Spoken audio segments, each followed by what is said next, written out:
Relations USA et Haïti. Relations USA et Haïti. Après avoir envoyé 8 Marines américains à la Banque nationale d'Haïti, le 17 décembre 1914 pour s'accaparer des caisses en bois remplies d'or.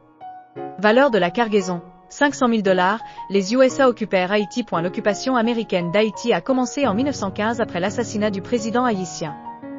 Le président américain Woodrow Wilson a envoyé les Marines sous prétexte de rétablir l'ordre et maintenir la stabilité politique et économique dans les Caraïbes. Cette occupation a duré jusqu'en 1941. Pendant cette période, les États-Unis ont exercé un contrôle direct sur l'administration haïtienne, influençant fortement les politiques économiques et sociales du pays. Embargo.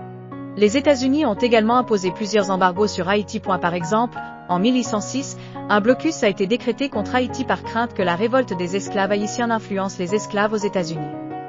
Plus récemment, en octobre 2023, le Conseil de sécurité de l'ONU, soutenu par les États-Unis, a renouvelé un embargo sur les armes.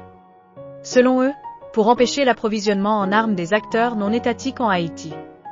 Ne serait-ce pas plus logique d'armer l'armée et la police convenablement afin que celles-ci empêchent les acteurs non étatiques d'agir? Intervention militaire. Les interventions militaires américaines en Haïti ne se sont pas limitées à l'occupation de 1915 à 1934. Les États-Unis ont souvent utilisé la force pour protéger leurs intérêts et ceux de leurs citoyens en Haïti.